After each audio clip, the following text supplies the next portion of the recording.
sebentar. Oh, silakan masuk. Silakan duduk ya di sini. Baik, sebelumnya boleh tahu namanya? Firda. Oh, namanya Firda. Saya panggilnya Kak Firda aja ya, biar kita lebih enjoy. Kak Firda ini orang mana? Tangerang. Orang Tangerang. Di mananya itu Tangerang? Jayanti. Oh, di Jayanti. Tadi ke sini naik apa? Naik motor. Oh, naik motor. Gimana tadi perjalanan ke sini, macet atau lancar? Lancar, cuman panas ya. Oh, panas ya. Iya, emang ini cuacanya agak sedikit panas banget. Baik, Kak Firda sebelumnya pernah mengikuti sesi layanan konseling ini atau baru pertama kali? Baru pertama kali. Oh, baru pertama kali. Baik, saya mau menjelaskan beberapa asas-asas yang dimiliki bimbingan konseling. Baik, yang pertama ada asas kerahasiaan.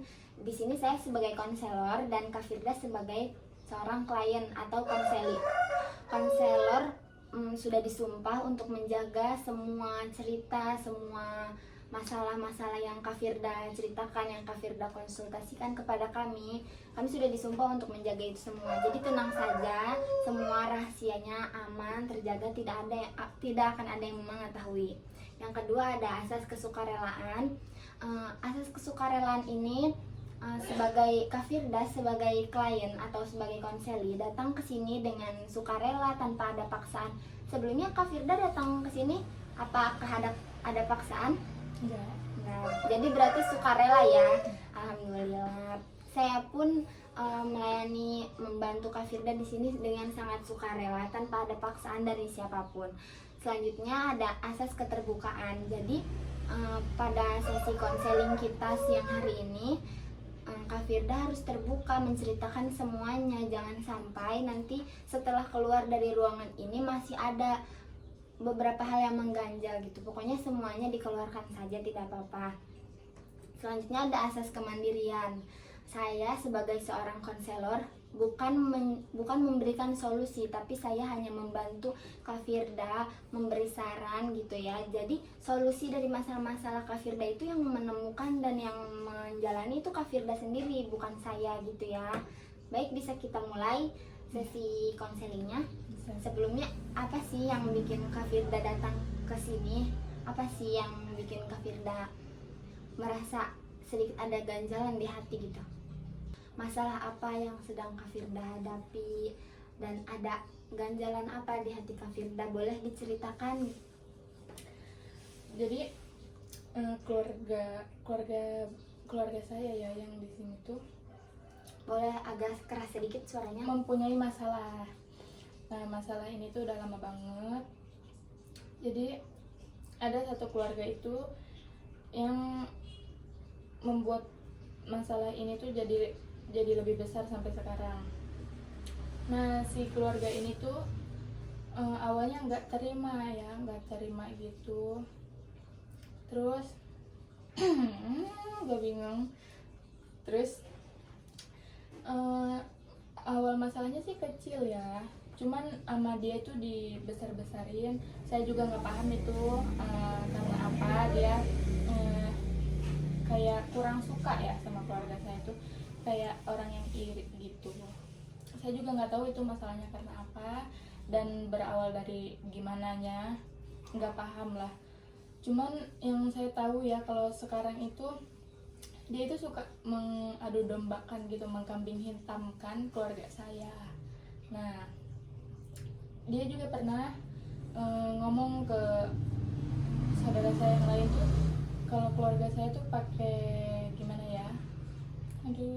Pakai, kalau orang biasa sebut pakai ilmu hitam lah ya. Iya kayak gitu. Tapi aslinya keluarga saya enggak pakai. Nah, terus di situ yang orang lain yang diajak ini percaya aja gitu. Terus pernah juga mama saya ya, mama Pira itu diajak sumpah Quran juga karena itu yang Karena tidak ada yang percaya gitu. nggak ada yang percaya kalau keluarga Pira itu pakai ilmu hitam gitu. Jadi diajak sumpah lah ke ustadz gitu. Nah udah anjir. Sampai kayak begitu ya. Jadi kalau boleh saya tahu ya, ini saudaranya dari belah pihak ayah atau ibu Kak Firda? Ayah, dari Dari pihak pihak ayah. ayah. Sebelumnya kalau boleh saya tahu, boleh nggak dijelaskan silsilah keluarga, misalnya ayah orang mana, ibu orang mana gitu? Ayah orang Tangerang. Kalau Asli? iya, kalau mama asli Pandeglang. Oh, jadi dua-duanya sama-sama tinggal di Banten ya? Iya. Tinggal di Banten dua-duanya. Saudara dari ayah Kak Firda ini yang memfitnah lah ya, ibarat kata yang sedang ada masalah dengan keluarga Kak Firda ini. Kalau boleh tahu itu tuh sepupukah, adik kakak atau siapanya ayah Kak Firda gitu? Keponakan ayah. Oh, jadi itu keponakannya ayah Kak Firda sendiri. Iya. Sebelumnya apakah ada saudara sebaya yang seumuran dengan Kak Firda dari kubu sebelah sana mungkin? Ada. Siapa? Namanya Lulu. Gimana hubungan Kak Firda sama Lulu itu hari ini sampai detik ini? Dulu ya kita baik-baik aja gitu.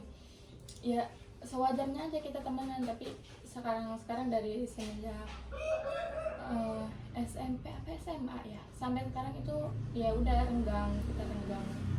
Kalau boleh tahu dulu Kak Firda SMP-nya SMP biasa kah atau pesantren? Pesantren. Dan Lulu ini apa pesantren juga? Enggak, dia sekolah biasa di luar. SMP biasa. Jadi yang membuat Kak Firda sama Lulu ini cukup renggang sekarang ini mungkin karena yang pertama dipisahkan oleh lingkungan dari sekolah dulu. Yang kedua karena tuntutan keadaan dan orang tua. Sebenarnya kalian masing-masing dari kalian itu tidak memiliki perasaan saling membenci atau saling mendendam. Mungkin ini hanya ya masalah dari atas gitu ya. Kalau boleh tahu juga ya Kak Firda, lingkungan Kak Firda di rumah, lingkungan sekitar Kak Firda, pernah gak sih menemukan seperti kayak yang menggunakan ilmu hitam gitu atau gimana? Kalau ngelihat secara langsung enggak ya, cuman ini cerita. Jadi keluarga Firda lagi main ke rumah mama yang di Pandeglang. Nah kita nginep itu cuman 1 malam di sono. Nah pas pulang ada tetangga nih yang bilang, Kak, kalau ada yang ngirim kayak gitu tuh rumah itu, jadi jam 12 malam apa jam 1 malam ya, itu katanya ada cewek Kak pakai baju merah, topi merah kayak gitu. Itu lagi naburin apa gitu ya di depan rumah. Soalnya kan rumah kosong, gak ada orang. Nah dia kira itu nggak ada yang lihat, ternyata ada nih tetangga sebelah rumah yang lihat. Nah kita pulang dari Pandeglang, terus si tetangga ini tuh bilang ke Uwa ya, tetehnya bapak. Nah dari situ tetehnya bapak itu cerita ke bapak kalau ada orang yang naburin gitu tuh dari si kubu sebelah ngirim ke situ. Nah dari situ kita udah was-was aja, kita takut juga kan, masalahnya kan kita nggak pernah pakai ilmu hitam kayak gitu, kita juga nggak paham. Tapi kenapa dia malah beraninya pas lagi nggak ada orang ngirimnya kayak gitu tuh. Baik, mohon maaf ya Kak Firda, di sini saya ingin menjelaskan sedikit ya terkait ilmu hitam. Di zaman kita sekarang ini ya, yang nggak luput dari segala teknologi dan kecanggihannya gitu. Biasanya anak-anak muda bilang itu tuh kuno gitu ya, kuno. Iya benar. Tapi tidak bisa dipungkiri juga sihir, ilmu hitam atau seperti itu tuh tertulis di Al-Quran gitu kan. Sebenarnya untuk percaya atau tidaknya itu kembali lagi ke masing-masing orang gitu ya. Tapi kita tidak bisa bilang itu tidak ada, kita tidak bisa bilang itu ada juga gitu ya. Dan yang tadi Kak Firda ceritakan tentang keluarga Kak Firda sebenarnya tidak menggunakan itu, tapi orang bilangnya menggunakan itu sudah tergantung kepada kejujuran masing-masing orang gitu ya. Kita tidak pernah tahu mana orang yang percaya kita, mana orang yang tidak percaya kita gitu kan. Yang penting yang kita jalani itu yang kita apa ya, yang kita bicarakan itu sudah benar, itu sudah cukup gitu. Jadi sebetulnya ini masalah yang bukan tanggung jawab Kak Firda untuk memikirkan atau menyelesaikan gitu. Sebenarnya ini konflik orang tua, konflik saudara gitu kan. Tapi saya paham mungkin sebagai anak Kak Firda pasti apa ya, emosionalnya, mentalnya pun terganggu gitu kan. Apalagi ini yang terkena itu ayah dan ibunya sendiri gitu kan, sudah pasti juga jadi di lingkungan sekitarnya tidak nyaman kan ya. Sudah pasti tidak nyaman. Sebelumnya Kak Firda di rumah ada gak sih teman selain Lulu ini gitu yang biasa main sama Kak Firda atau yang biasa diajak sharing, bercerita gitu? Bila Ada, namanya Gila. Bila rumahnya jauh atau tidak? Enggak sih, enggak jauh juga, enggak deket, jadi sedang gitu. Sedang. Bila ini masih memiliki ikatan saudara juga sama Kak Firda atau benar-benar cuman teman gitu? Pure teman aja. Pure teman aja, jadi tidak memiliki ikatan saudara ya. Iya. Kak Firda berapa persen mempercayai Bila ini? Enggak percaya banget ya, jadi percaya nggak terlalu banyak juga, jadi sedang aja. Jadi gitu. sekedar berteman Ya, aja sekedar gitu. berteman. Kalau boleh tahu siapa sih orang yang terserah Kak Firda ya, entah itu dari mondok dulu atau bukan, intinya orang yang sahabat yang Kak Firda jadikan benar-benar sahabat, teman, saudara gitu, baik itu laki-laki maupun perempuan, apakah ada satu orang itu? Ada. Ada. Kalau di teman pondok ya banyak lah, kita juga suka sharing-sharing aja. Oh, jadi hubungan dengan teman-teman di pesantren dulu masih sangat terjalin baik ya? Iya. Jadi Kak Firda masih memiliki tempat cerita gitu kan, masih memiliki tempat buat jadi diri Kak Firda sendiri gitu kan ya. Baik.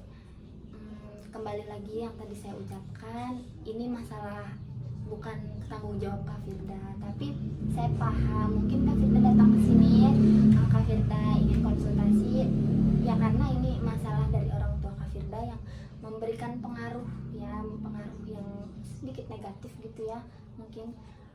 Jadi saran dari saya bukan ya, maksudnya saya tidak bisa menyarankan apalagi menyelesaikan masalah ini, tapi saya hanya ingin memberitahu Kak Firda kalau semua yang terjadi itu tidak akan terus-menerus seperti itu gitu. Semua orang yang bilang bohong atau sebagainya, jadi orang-orang yang membenci kita itu emang tidak akan pernah bisa mempercayai omongan-omongan kita gitu.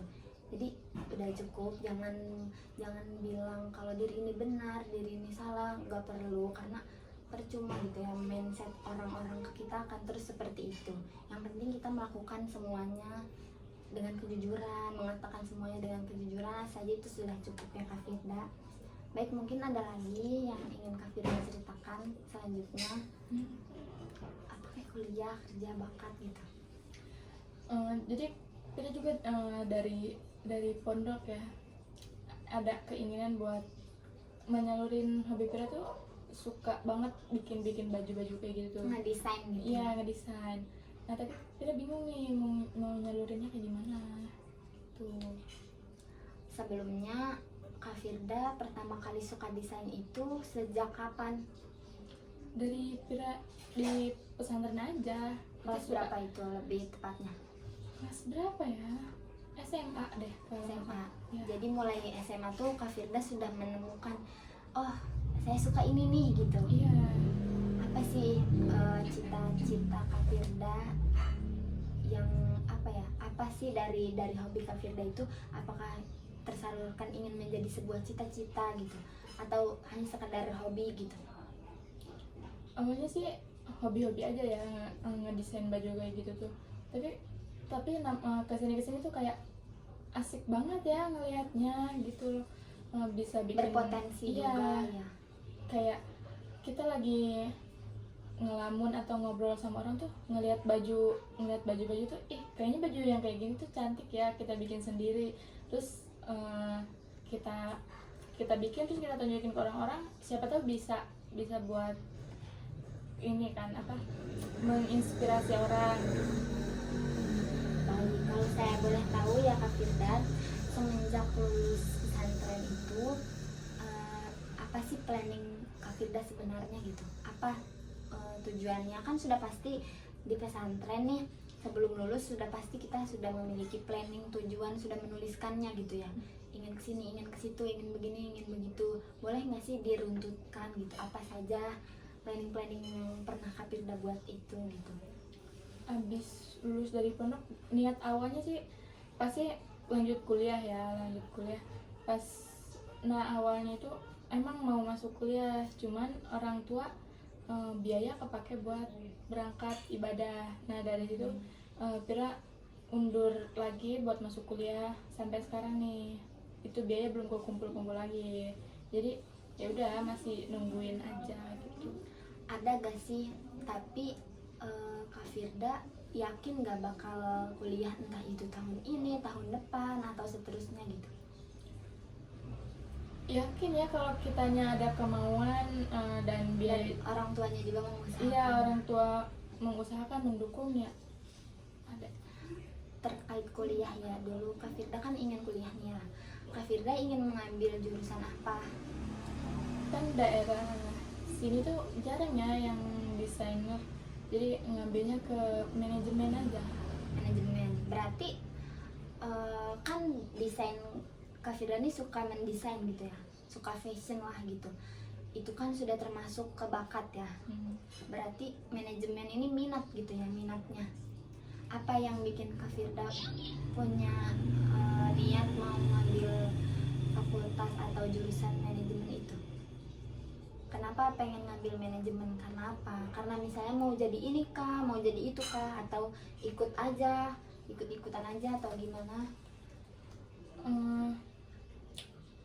Soalnya awal lihat teteh kuliah tuh kan ngambil sama ya kayak gitu juga ya. Ya, nah kayak seru nih kayaknya gitu, jadi kata Bira tuh kayaknya seru nih ngambil di jurusan ini, nggak ini banget.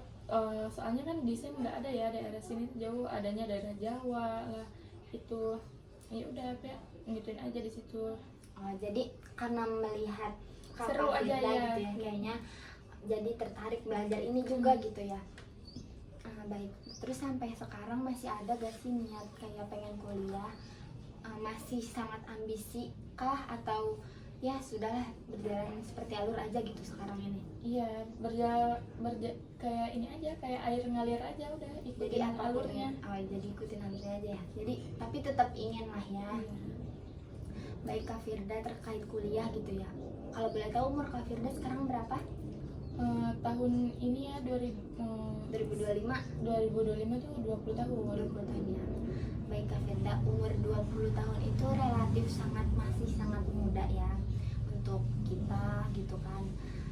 Bisa dibilang ini masih dalam proses kita gitu. Kita nggak ada yang tahu kapan dimulainya, kapan finishnya gitu. Jadi saya harap Kak Firda jangan pernah merasa tertinggal atau merasa jauh sama misalnya mungkin teman-teman Kak Firda yang berkuliah atau yang kerja gitu. Jangan pernah merasa tertinggal, jangan pernah merasa jauh, karena semua proses kita itu berbeda-beda. Tidak semua orang itu prosesnya harus sama. Tidak semua orang itu lulus sekolah alurnya harus langsung kuliah atau langsung kerja, tidak seperti itu ya.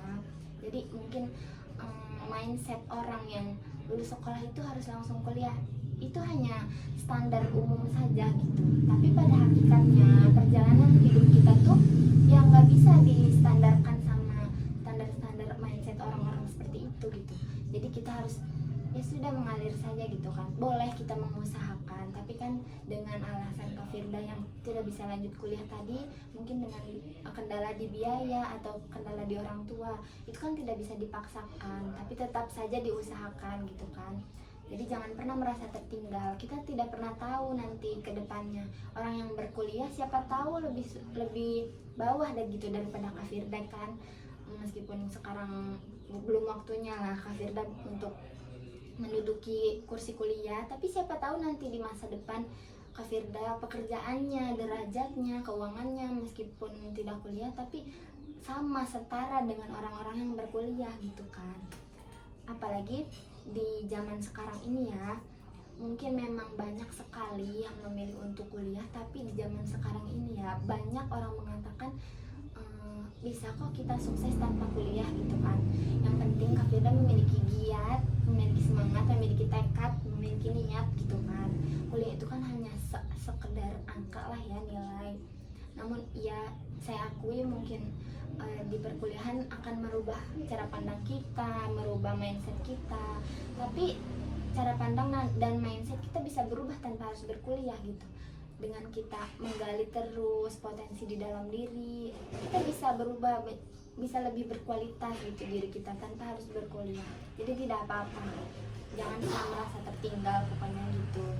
Terus untuk yang tadi terkait minat Kak Firda di dalam desain gitu kan, mengingat di Banten ini ada 34 universitas di Banten.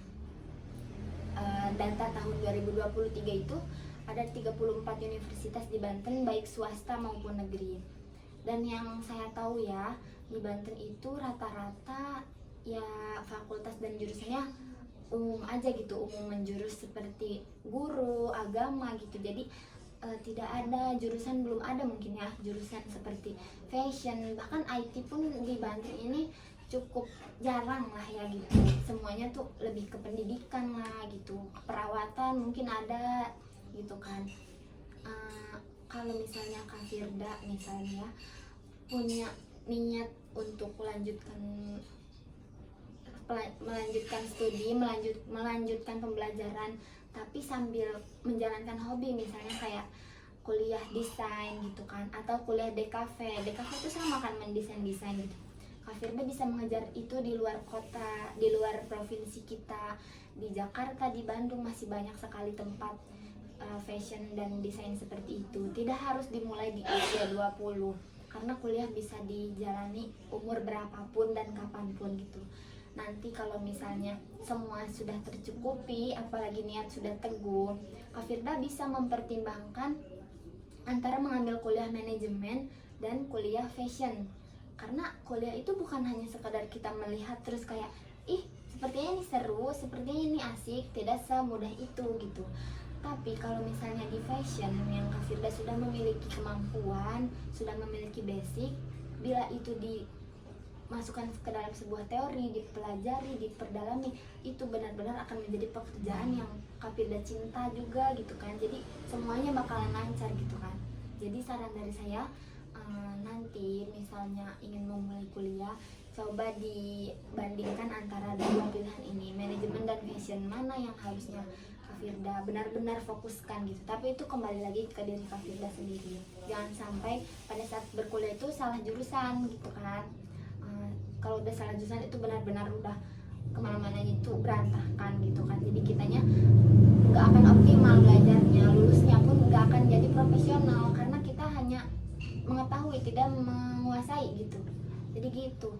Kalau misalnya di fashion kan sudah memiliki basicnya, kalau nanti masuk kuliah fashion sudah semakin diasah, semakin menguasai, itu bisa jadi menjadi fashionable yang top gitu kan, bisa jadi seperti itu. Baik, lalu selanjutnya saya mau tanya dong terkait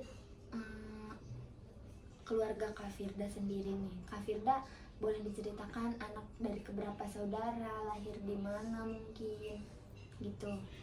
Oh, Firda anak kedua dari 4 bersaudara, lahir ya di Tangerang di sini. Apa sih harapan Kak Firda di dalam keluarga? Jadi apa sih yang ingin Kak Firda lakukan untuk keluarga gitu? Baik itu untuk kakak, ayahnya, ibunya, adik-adiknya gitu. Saya sih pengen ya, kan semua orang juga pengen sukses, iya kan pasti. Terus ngebagian orang tua pasti dong. Terus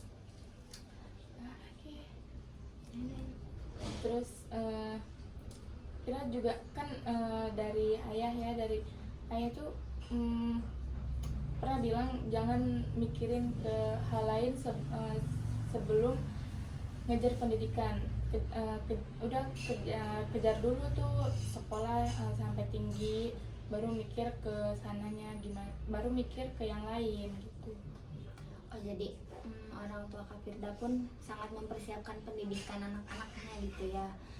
Baik, saya doakan semoga semua yang tadi Kak Firda harapkan, target-target Kak Firda cepat terrealisasikan. Amin. Eh, saya juga berpesan nanti kalau misalnya ingin mengambil langkah, tolong dipersiapkan matang-matang, tolong dimusyawarahkan dengan orang tua dan keluarga gitu.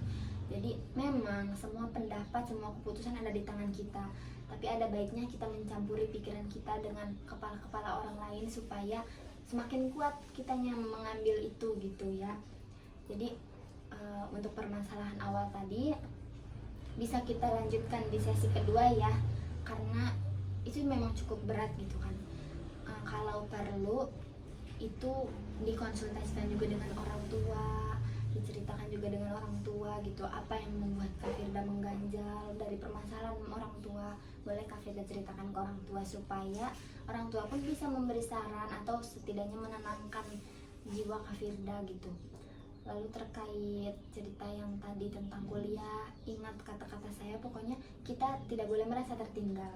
Kita di sini di hidup ini bukan kompetisi, sama sekali bukan kompetisi. Jadi ya sudah, terserah orang lain sudah berlari atau sudah berjalan, terserah kita, ada waktunya jalan kita dimulai gitu ya Kak Firda.